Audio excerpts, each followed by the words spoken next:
السلام علیکم۔ میرا یہ کلپ بھی سعید احمد کو بھیج دیجیے گا چونکہ آپ رابطے میں ہیں۔ دیکھیے سعید صاحب زیادہ دیر محمد حنیف کے ساتھ نہیں رہ سکیں گے۔ یہ حنیف گروپ اتنی خوشیاں نہ منائیں، اور خوشیاں مناتے بھی ہیں تو اس میں کوئی نئی چیز نہیں ہے، یہ تو ویسے بھی ہم عقیدہ تھے۔ اب سعید احمد نے دل پر پتھر رکھ کے انتقامی طور پر یہ ان کے ساتھ ملا ہے، حالانکہ صرف سجدہ تعظیمی کے والے سے یہ دونوں ہم عقیدہ ہیں۔ باقی 3-4 شرک جو محمد حنیف صاحب کے اندر آئے ہیں وہ سعید احمد کبھی بھی نہیں مانے گا، اور کہیں نہ کہیں وہ بول پڑے گا اور یہ آپس میں ان کی نہیں بنے گی، اور پھر غصے میں آ کے ان کو چھوڑ دے گا یہ سعید احمد، اور ہو سکتا ہے پچھلی جماعت کے اندر سے بھی کچھ اس کو پھر آفر آ جائے، پھر ادھر واپس چلا جائے گا۔ دوسری بات اگر آپ نے نوٹ کی ہو، جس طرح اگر کوئی چور چوری کرتے ہوئے دیکھ لے، کچھ لوگ اسے دیکھ رہے وہ گواہ ہیں، تو وہ چاہے گا کہ وہ گواہی کبھی بھی نہ دیں، اور اگر کوئی آدمی اس کے سامنے جا کے کہے اس کو کہ دیکھو آپ کی چوری کے بارے میں یہ اطلاع ملی ہے، تو وہ آگے سے انکار کر دے، تو جو ایک گواہ ہو ایسا جس کو چور کو بھی معلوم ہو اس نے دیکھا تھا، تو وہ آدمی اس بندے کا نام لے لے کہ وہ تو کچھ اس واقعے کو اس طرح بیان کر رہا تھا، ایک دم وہ چور چونک جائے گا اور کہے گا کہ وہ تمہیں کدھر سے مل گیا، اس سے کیسے بات ہوگی تیری۔ تو یہ دلیل ہوتی ہے، باڈی لینگویج انداز سے پتہ چل جاتا ہے کہ یہاں چور صاحب بوکھلا گئے ہیں اور اندر سے کانے ہیں۔ بالکل یہی انداز ہوا ہے جب ہمارے فاروق عبد الرحمان صاحب نے ان سے گفتگو کی، تو جس طرح اپنے انداز سے محمد حنیف ان کو سمجھا رہے تھے، تو جیسا فاروق صاحب نے کہا کہ وہ ڈاکٹر عثمانی رحمۃ اللہ علیہ تو یہ کہتے ہیں کہ یہ سجدہ اللہ کو ہوا ہے، تو ایک دم محمد حنیف بکھلا کے کہتے ہیں وہ ڈاکٹر عثمانی کی کیسٹیں کدھر سے تمہیں مل گئیں۔ تو بالکل وہ انداز بتا رہا ہے کہ یہ ان کے اندر چور ہے۔ تو حالانکہ دوسرے کلپ میں وہ کہتے ہیں کہ ان کی آواز ہی کوئی نہیں، تو وہاں بھی فوراً کہتے ہیں نا ان کی آواز نہیں، وہ تو کون سی کیسٹیں بھائی، وہ تو ان کی آواز ہے کوئی نہیں، کہتے نا نہیں، فوراً چوری والے انداز میں کہ ان کی کیسٹیں تمہیں کدھر مل گئی، پھر بعد میں کہتا ہے چھوڑو ان کو۔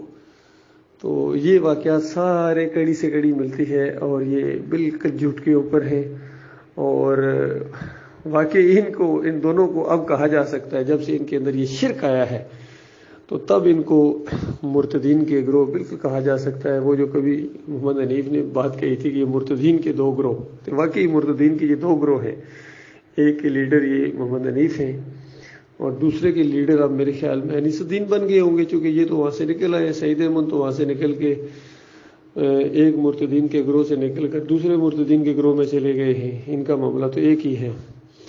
تو یہ 2 گروہ ہیں، باقی جو 3 گروہ ہیں ان کے اندر بغاوت ہے۔ وہ پہلے ہی ظاہری بات ہے، جس طرح سعید احمد نے گواہی دی ہے کہ عقیدے کی خرابی نہیں تھی اس وقت، یعنی 2017 تک محمد حنیف کے اندر عقیدے کی خرابی نہیں تھی، یہ سعید احمد کی گواہی سامنے آئی ہے،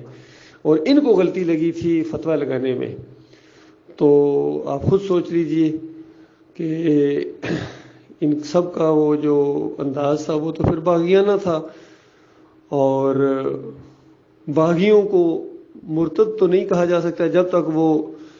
قتال نہ کریں، جب تک وہ مومنوں کو کافر مشرک اعلانیہ نہ کہنا شروع کر دیں، تب تک زیادہ سختی نہیں ہوتی ہے، یعنی بغاوت ہی ان کی سمجھی جاتی ہے، اور ان کو آہستہ آہستہ مذاکرات کی طرف اور واپسی کی طرف دعوت دی جاتی ہے۔ بہرحال جب اسلامی حکومت ہو تو پھر باغیوں کے ساتھ ذرا سختی کے ساتھ معاملہ کیا جاتا ہے، پھر تو گرفتار ہونے سے پہلے اگر وہ سرنڈر کریں، توبہ کریں، تو پھر معافی ہے، لیکن اگر گرفتار ہو جائیں بغاوت کی حالت میں تو پھر جتنی مرضی توبہ کرے پھر نہیں معافی ہوتی ہے، پھر باغیوں کے ساتھ جو ہوتا ہے سو ہوتا ہے۔ اسلام بڑا مضبوط دین ہے، اور بہت ہی زبردست اس کے دلائل ہے، اور امارت کے معاملے میں بھی کوئی اصول باقی نہیں ہے جو صحابہ اکرام سے معلوم نہ ہو یا اسلامی تاریخ سے معلوم نہ ہو۔ اس معاملے میں نبی علیہ السلام کی وہ حدیث کا ذکر ہونا چاہیے۔ نبی علیہ السلام نے فرمایا میری امت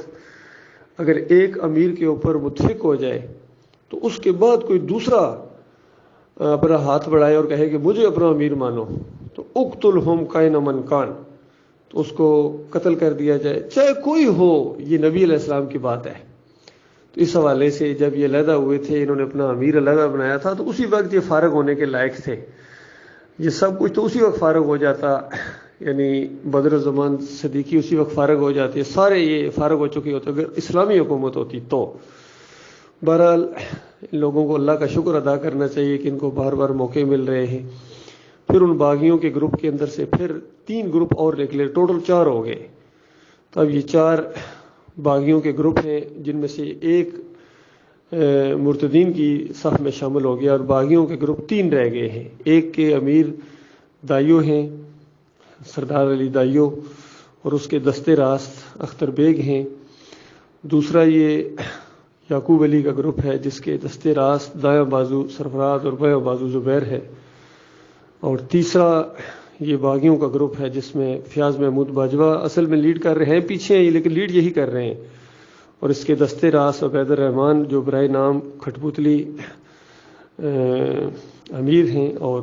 بایاں بازو اس کا عماد الرحمان صدیقی ہے۔ تو یہ 3 جو ہیں یہ باغیوں کے گروپ ہیں، جب تک ایمان خالص کی طرف واپس نہیں آئیں گے۔ اور مومنوں کی جماعت موجود ہے، اگرچہ تعداد کم ہو گئی ہے، وسائل بھی کم ہیں، مساجد کم ہیں، مراکز کم ہیں، سب کچھ کم ہے، لیکن ایمان کم نہیں ہے، ایمان پہلے سے بڑھ گیا ہے، پہلے سے دگنا ہو گیا۔ یقین کیجیے، ایمان جو پہلے ایمان تھا اس سے کہیں زیادہ ہمارا ایمان ہو گیا، اللہ پر بھروسہ، اللہ پر توکل پہلے سے زیادہ ہو گیا، اور پوری طرح ہم نے اپنی آنکھوں سے دیکھا ہے فرقے کس طرح بنتے ہیں، طاغوت کس طرح بنتے ہیں، مرتدین کس کو کہتے ہیں، یہ سب اب بالکل کلیئر ہو گیا ہے۔ تو ان کے اندر جو بھی مخلص لوگ ہیں انشاءاللہ وہ ہماری طرف آئیں گے۔ ہمارا نظم موجود ہے، کمال خان صاحب کو امیر بنایا گیا ہے ڈاکٹر عثمانی رحمۃ اللہ علیہ کی جماعت کا، اور مضبوط آدمی ہے عقیدے کے لحاظ سے، اور جو بھی ہماری مرکزی شورا ہے یا دوسرے ہمارے اور ساتھی ہیں ماشاءاللہ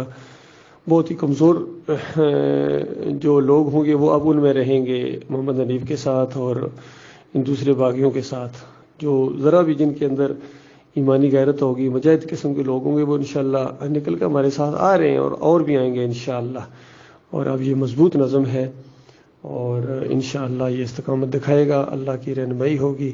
اور یہ ایمان خالص کا یہ قافلہ ہے رواں دواں، اور انشاءاللہ دعوت توحید جاری ہے، جاری رہے گی، رد شرک جاری ہے، جاری رہے گا، طاغوتوں کی نشاندہی جاری ہے، جاری رہے گی،